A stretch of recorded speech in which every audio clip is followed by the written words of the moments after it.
अक्सर हम सभी के साथ ऐसा होता है कि हम अपने भविष्य को लेकर बहुत सोचते रहते हैं और कभी कभी हम अपने पीछे घटी घटनाओं को याद करके दुखी होते रहते हैं। कई बार हमारे दिमाग में एक ही बात बार बार आती रहती है जिससे हम बहुत परेशान रहते हैं। हम निकलना भी चाहते हैं उस बात से कि वो हमारे मन में ना आए, पर फिर भी वो बात बार बार हमारे मन में आ ही जाती है और हमें परेशान करती रहती है। जब हम बहुत ज़्यादा सोचते हैं तो हम तनाव में आ जाते हैं, और जो भी मनुष्य तनाव में रहता है तो वो अपने जीवन में कभी कोई कार्य ढंग से नहीं कर सकता, कभी भी उसे सफलता प्राप्त नहीं होती और वो हमेशा अपनी ज़िंदगी में दुखों से ग्रस्त रहता है। जब हम ज़्यादा सोचते हैं तो हमारा बहुत समय तो सोचने में ही बर्बाद हो जाता है और कार्य को करने के लिए फिर हमारे पास समय ही नहीं बचता। अगर हमारे पास समय ही नहीं रहेगा, समय ही नहीं बचेगा, तो फिर हम अपना काम कैसे करेंगे। ज़्यादा सोचना मात्र नहीं है, ये बहुत बड़ी बीमारी है। ये आपको अंदर से कमज़ोर कर देती है और अक्सर लोग इसी बीमारी से ग्रसित हैं। आज मैं आपको इस कहानी के माध्यम से ये बताऊंगा कि ज़्यादा सोचने वाले लोगों के साथ अक्सर होता क्या है और ज़्यादा सोचने से हम अपने आप को कैसे बचा सकते हैं। एक बार की बात है, एक नगर में एक युवक रहता था। उस युवक का नाम रामलाल था। रामलाल अपने जीवन में कुछ बहुत बड़ा करना चाहता था, पर वो कुछ भी नहीं कर पा रहा था। वह अपने काम को लेकर बड़े बड़े सपने देखता रहता कि वो ये करेगा, वो करेगा, न जाने क्या क्या सोचता रहता। वह इतना ज़्यादा सोचता था कि उसका सोचने में ही पूरा दिन निकल जाता था। जब वह पूरा दिन निकाल लेता, चलो कल इस कार्य को करते हैं, और वह सोने चला जाता। लेकिन जब वह सोता तब भी वह सोचता ही रहता कि कल सुबह जल्दी उठकर क्या क्या करूँगा। ऐसे में वह देर रात तक कल के बारे में सोचता रहता, और जब रामलाल उठता तो वह अपने आप को कमज़ोर महसूस करता। उसे लगता कि मानो रात को वह सोया ही नहीं। फिर वह पूरी दिन उदास और दुखी रहता, क्योंकि थकान के कारण उसे आलस आता और उससे कोई भी कार्य ठीक ढंग से नहीं हो पाता, जिसके कारण वह बहुत दुखी रहता और फिर से सोचने लगता कि अरे अब मैं ये कार्य करूँगा, अगर मैंने कार्य नहीं किया तो बड़ा आदमी कैसे बनूंगा, आज का दिन तो मेरा ऐसे ही निकल जाएगा। तो रामलाल सिर्फ सोचते ही रहता था, जबकि कोई कार्य नहीं करता था। वह सपने तो बड़े बड़े देखता, दिन भर उस कार्य के लिए योजनाएं भी बनाता, पर कभी भी उन योजनाओं पर काम नहीं करता। ज़्यादातर समय अपना सोचने में ही बिता देता था, और जब भी कोई कार्य वह शुरू करता तो शुरू करने के पहले ही उसके परिणामों के बारे में देखकर घबरा जाता। वह सोचने लगता कि अगर मेरे से यह कार्य पूरा नहीं हुआ तो, अगर इस कार्य को करने में मेरा नुकसान हो गया तो फिर मैं क्या करूँगा। यही सोचकर वह कार्य करने से पहले ही हार मान लेता। और जब रामलाल कोई कार्य करता और उसमें उसको असफलता मिल जाती, तो जब वो अगली बार उस काम को फिर से करता तो वो ये सोचने लगता कि पिछले बार भी मैं सफल नहीं हुआ था, अगर इस बार भी मैं असफल हो गया तो, अगर इस बार भी मैं सफल नहीं हुआ तो, अगर मैं इस बार भी असफल हो गया तो लोग मेरा मजाक बनाएंगे, मेरे से कहेंगे कि मैं कुछ बड़ा नहीं कर सकता। ये सब सोच सोच कर वह परेशान और दुखी होता रहता। वह दिन भर इधर उधर घूमता रहता, लोगों को देखता कि आखिर लोगों ने इतना सब कुछ हासिल कैसे किया है, मुझे भी कुछ करना है। फिर वह औरों के जैसे मेहनत करने के लिए सोचता कि आखिर लोगों ने ये हासिल कैसे किया होगा, कितना समय लगा होगा। वो बिना बात फालतू की बातें सोचता रहता। अगर रामलाल को कोई भी कुछ बताता, उसकी मदद करना चाहता, तो रामलाल तब भी यही सोचता कि ये मेरी मदद क्यों कर रहा है, लगता है इसका कोई स्वार्थ ज़रूर होगा, तभी तो ये मेरी मदद कर रहा है। वह उन लोगों को मना कर देता कि मुझे आपकी मदद की ज़रूरत नहीं है। रामलाल लोगों को मना कर देता, फिर लोग उसकी मदद क्यों करेंगे, लोग तो उसकी मदद करना चाहते थे, पर उसके ज़्यादा सोचने के कारण वो मदद को भी स्वार्थ समझता था। रामलाल इतना सोचता था कि जो सोचने का है ही नहीं, उसे भी वह सोचता रहता था। उस काम में वह बार बार सोचता, जिससे उसका काम होता तो था नहीं और वह काम बिगड़ भी जाता। ज़्यादा सोचने के कारण रामलाल बहुत परेशान रहने लगा। अब उसे दिन भर चैन नहीं आता, वह दिन भर दुखी रहता, और जब वह रात को सोने की कोशिश करता तो उसे रात में भी नींद नहीं आती। अब तो रामलाल के स्वास्थ्य पर भी इसका प्रभाव पड़ना शुरू हो चुका था। अगर कोई उससे कुछ कहता तो वह उन पर चिल्लाने लग जाता। उसे लगता कि लोग उसे परेशान कर रहे हैं, उसके काम में बाधा उत्पन्न कर रहे हैं। अपने इसी स्वभाव के कारण वह पूरे नगर में एक ऐसा युवक था जिससे कोई भी बात नहीं करता था। अब रामलाल को ये जानकर बहुत दुख हुआ। उसे भी इस बात का एहसास हो चुका था कि वह बहुत ज़्यादा सोचता है, लेकिन उसे अब यह समझ नहीं आ रहा था कि वह करे तो करे क्या, कैसे वह ज़्यादा सोचने की बीमारी से अपना पीछा छुड़ाए। रामलाल के बनते बनते काम भी ज़्यादा सोचने के कारण बिगड़ जाते थे। वह अपने ज़्यादा सोचने की आदत पर काबू पाना चाहता था, पर उसे समझ ही नहीं आ रहा था कि वह क्या करे। जब उसने किसी से पूछा कि मैं बहुत ज़्यादा सोचता हूँ, मेरे मन में बेवजह फालतू के विचार आते रहते हैं और चलते रहते हैं, जिससे मैं दुखी रहता हूँ। मैं चाहता हूँ कि मैं इन सब से छुटकारा पा सकूँ। तभी किसी ने उसे बताया कि हमारे गांव के बाहर जो जंगल है, उसमें एक बौद्ध भिक्षु रहते हैं, जो कुटिया बनाकर वहाँ रहते हैं। वे बौद्ध भिक्षु बहुत ज्ञानी हैं। उनके पास दूर दूर से लोग अपनी समस्या लेकर आते हैं। वो सबकी समस्याओं का समाधान भी कर देते हैं। तुम उनके पास जाओ, वो तुम्हारी समस्या कभी समाधान कर देंगे। यह बात सुनकर रामलाल तुरंत बौद्ध भिक्षु के पास पहुंच गया। रामलाल ने देखा कि बौद्ध भिक्षु अपनी कुटिया के बाहर एक वृक्ष की छाया में बैठे हैं। रामलाल बौद्ध भिक्षु के पास गया और उनको प्रणाम किया। रामलाल को देखकर बौद्ध भिक्षु ने कहा, क्या हुआ बालक, क्या परेशानी है तुम्हारी? बौद्ध भिक्षु की बात सुनकर रामलाल बोला कि महाराज, मैं क्या बताऊं आपको, मेरी परेशानी तो बहुत बड़ी है। मैंने आपके बारे में बहुत सुना है, इसीलिए मैं आपके पास आया हूं ताकि आप मुझे इस परेशानी से बाहर निकाल सकें। फिर रामलाल बौद्ध भिक्षु को बताता है कि महाराज, मैं बहुत ज़्यादा सोचता हूँ। छोटे से छोटे काम को भी करने से पहले मैं बहुत ज़्यादा सोचता रहता हूँ। जहाँ मुझे नहीं सोचना चाहिए वहाँ पर भी मैं बहुत ज़्यादा सोचता हूँ। मैं इतना ज़्यादा सोचता हूँ कि कभी कभी सोचने में ही मेरा पूरा दिन निकल जाता है, और कभी कभी तो सोचते सोचते पूरी रात भी बीत जाती है। अगर कोई मेरी मदद करता है, मुझसे अच्छा व्यवहार भी करता है, तो भी मैं उनके बारे में बहुत ज़्यादा सोचता हूँ। मेरे मन में विभिन्न प्रकार के ख्याल आते रहते हैं कि ये लोग मेरे साथ ऐसा क्यों कर रहे हैं, मेरी मदद क्यों कर रहे हैं, मेरे से अच्छा व्यवहार क्यों कर रहे हैं। लगता है इसके पीछे इनका कोई स्वार्थ होगा, और इन्हीं व्यवहार के कारण गांव का कोई भी व्यक्ति मुझसे बात नहीं करता। मैं बहुत बड़ा कामयाब बनना चाहता हूँ, पर मैं बन ही नहीं पा रहा हूँ।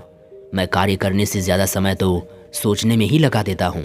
मुझे समझ ही नहीं आ रहा महाराज कि मैं करूँ तो करूँ क्या। मुझे इन सब से बाहर निकलना है। मैं आपके पास बड़ी उम्मीद से आया हूँ। कृपया करके आप मुझे ज़्यादा सोचने की बीमारी से बाहर निकाल दीजिए। रामलाल की पूरी बातें बौद्ध भिक्षु बड़े ध्यान से सुन रहे थे, और फिर रामलाल से कहते हैं कि सोचना कोई बुरी बात नहीं है, लेकिन हद से ज़्यादा सोचना ये बहुत बुरी बात है, और तुम तो हद से ज़्यादा सोचते हो, इसीलिए तुम बहुत ज़्यादा दुखी और परेशान रहते हो। मैं तुम्हें ज़्यादा सोचने वाली बीमारी से बाहर तो निकाल दूंगा, लेकिन उसके लिए तुम्हें मेरी ये 5 बातें माननी होगी। बौद्ध भिक्षु की बात सुनकर रामलाल बोला कि जी हाँ महाराज, मैं आपकी सारी बातें मानूंगा, बस आप मुझे बताइए। फिर बौद्ध भिक्षु रामलाल को कहते हैं कि मेरी पहली बात हमेशा याद रखना, तुम अपने आप को किसी न किसी काम में व्यस्त रखो, क्योंकि तुम जब भी खाली रहते हो या कुछ काम नहीं करते तो तुम्हारे दिमाग में फालतू विचार आने शुरू हो जाते हैं, और जब तुम काम करोगे तो तुम्हारा दिमाग उस काम में व्यस्त होगा और तुम्हारे दिमाग में फालतू के विचार नहीं आएंगे। और तुम्हें अपने आप को व्यस्त रखने के लिए एक समय सारणी बनानी है। तुम्हें उस सारणी में अपने सभी कार्य को लिखना है और उनका समय निर्धारित करना है कि कौन सा काम तुम कितनी बजे करोगे, कि कब तुम्हें उठना है, कब भोजन करना है, कब नहाना है और कब सोना है, और अपने अन्य काम कब कब करने हैं। और फिर उस सारणी में जो समय है, उसी समय पर तुम्हें अपने सारे कार्य पूरे करने हैं। कुछ दिनों तक तो तुम्हें दिक्कत आएगी, लेकिन धीरे धीरे तुम ये सब करने लग जाओगे। तुम्हें अपने जीवन में एक बड़े लक्ष्य का चुनाव करना है और बस उसी लक्ष्य में अपना पूरा ध्यान केंद्रित करना है। जब तुम बड़ा लक्ष्य रखोगे तो तुम हमेशा उसमें व्यस्त रहोगे, उसे पाने की कोशिश में लगे रहोगे। ऐसा नहीं है कि लक्ष्य तो बड़ा सोच लिया पर मेहनत नहीं कर रहे। तुम अपना लक्ष्य सोचो और उस पर कड़ी मेहनत करो। उसके बारे में सोचो कि चाहे कुछ भी हो जाए, मुझे ये हासिल करना ही है। चाहे मेरे सामने कितनी भी मुसीबतें आ जाए, कितनी भी रुकावटें आ जाए, मुझे रुकना नहीं है, बस अपना लक्ष्य हासिल करना है। जब तुम ऐसा करोगे तो तुम ज़्यादा सोचने से बच जाओगे, और जब भी तुम्हारे पास खाली समय बचे तो तुम उस खाली समय में अपने पसंद का कोई भी कार्य करो। तुम्हें घूमना पसंद है तो घूमने चले जाओ, तुम्हें किसी से बात करना पसंद है तो बात करो, या फिर तुम्हें लिखना पसंद हो तो लिखो। और कुछ भी ना कर पाओ तो उस खाली समय में ये करो कि जो तुमने सुबह से लेकर अब तक किया है उसी को लिख डालो, और जो करने वाले हो उसे भी लिख दो, जिससे तुम फालतू के विचारों से बच जाओगे और तुम्हारा खाली समय भी निकल जाएगा। लेकिन तुम करते क्या हो? लक्ष्य तो बड़े बड़े सोच लेते हो, पर उस पर कभी मेहनत नहीं करते और ना ही कोई समय निर्धारित करते हो। बस अपने सपनों के, अपने लक्ष्य के बारे में सोचते रहते हो और सोचने में ही अपने दिनों को निकाल देते हो। कभी उन पर मेहनत नहीं करते और ना ही तुम समय सारणी बनाते हो। जब तुम्हारी इच्छा होती है तभी तुम काम करते हो, जिससे तुम्हारा कोई भी कार्य समय पर पूरा नहीं हो पाता। बस पूरा समय सोचने में ही निकाल देते हो। फिर बौद्ध भिक्षु रामलाल को दूसरी बात बताते हुए कहते हैं कि तुम अपने आज में जीने की कोशिश करो। तुम हमेशा ये सोचो कि तुम्हें आज क्या करना है। बस आज के काम को आज ही कर दो, क्योंकि कल किसने देखा है, क्या पता कल क्या होगा। लेकिन तुम करते क्या हो? आज का काम आज तो करते हो नहीं और सोचते रहते हो कि कल मुझे ये करना है, वो करना है, और सोचते सोचते आज के दिन के पूरे काम रह जाते हैं। और अगर तुम्हारा काम रह गया तो तुम्हें उसी की चिंता होती रहती है कि अरे आज तो मेरा ये काम रह गया, अब इसे कल करेंगे। फिर दूसरे दिन भी तुम्हारा यही रहता है। तुम आगे दिन के बारे में सोचने लग जाते हो और पिछले दिन के बचे काम के बारे में सोचने लगते हो, जिससे तुम्हारा कोई भी कार्य समय पर पूरा नहीं होता। और जब तुम्हारा कार्य समय पर पूरा नहीं होगा तो तुम्हें तनाव उत्पन्न होगा और रात को तनाव की वजह से ही तुम ठीक से नहीं सो पाओगे। और अगर तुम ठीक से नहीं सो पाओगे तो दूसरे दिन भी तुम्हें थकान उत्पन्न होगी, जिससे फिर तुम उस कार्य को ठीक से नहीं कर पाओगे। इसीलिए सदैव अपने आज के कार्य पर ध्यान दो। कल क्या करना है कल पर छोड़ दो, पहले तो बस आज पर ध्यान दो। जब तुम ऐसा करोगे तो आज के कार्य में व्यस्त रहोगे, उन्हें पूरा करोगे तो तुम्हें फालतू सोचने का समय ही नहीं मिलेगा। इसीलिए तुम्हें अपने आज में जीना चाहिए। फिर बौद्ध भिक्षु रामलाल को तीसरी बात बताते हुए कहते हैं कि बीती बातों से दूर रहो। जो हो गया उसके बारे में मत सोचो, क्योंकि जो चला गया वो कभी भी लौट कर वापस नहीं आता और ना ही आप उसे वापस ला सकते हो। हमें कभी भी बीती बातों के बारे में सोचना नहीं चाहिए। जब तुम कोई भी कार्य करते हो और अगर उसमें असफल हो जाते हो तो तुम अगली बार उस कार्य को करते तो हो नहीं, बल्कि पिछली बातें सोचने बैठ जाते हो कि पिछली बार मैं असफल रहा, क्या पता इस बार भी मैं सफल होऊंगा या फिर नहीं होऊंगा। कार्य करते नहीं हो उससे पहले ही पिछले कार्य की वजह से ये सोच लेते हो कि क्या पता मैं सफल होऊंगा या नहीं। लेकिन तुम्हें पिछले कार्य से प्रेरणा लेनी चाहिए कि मैंने जो कार्य पिछले बार करी है वो गलती मैं दोबारा नहीं करूंगा और आज के कार्य पर ध्यान देकर उसे पूरा करने की कोशिश करूंगा। पिछले बातों को याद करने से दुख ही मिलता है, क्योंकि वह समय जा चुका है। अगर उसमें तुम वापस जाओगे तो तुम्हें दुख के सिवाय कुछ नहीं मिलेगा। और अक्सर हम ऐसा ही तो करते हैं, पिछली बातें सोचते रहते हैं कि पिछली बार में मेरे साथ ऐसा गलत हो गया था, क्या पता इस बार भी मेरे साथ कुछ गलत हो जाए, क्या पता इस बार भी मैं असफल हो जाऊं। जो कि ऐसा नहीं होता है।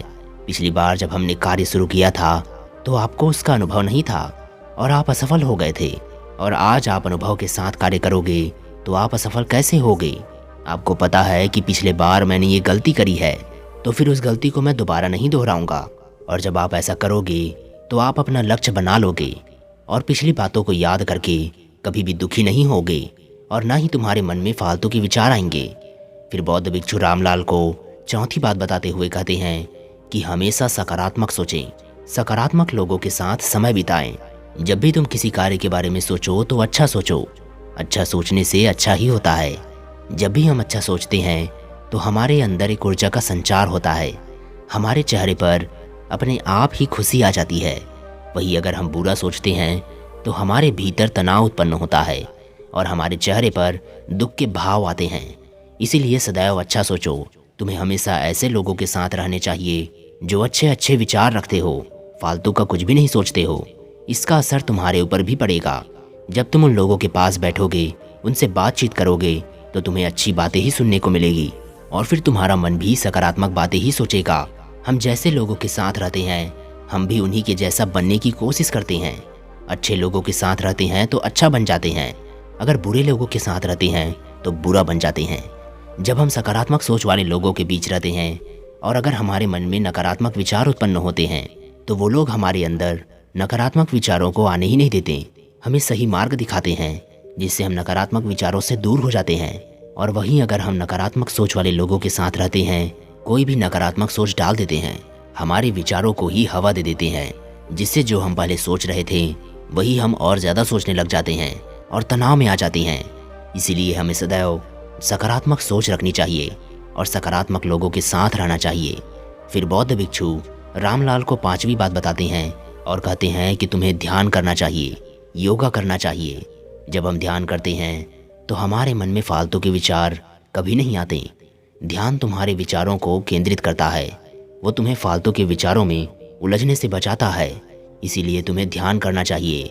अगर तुम ध्यान करोगे तो कुछ ही दिनों में तुम फालतू के विचारों से दूर हो जाओगे और अपने मन में बहुत शांति महसूस करोगे। तुम कुछ समय निकाल कर योगा करो।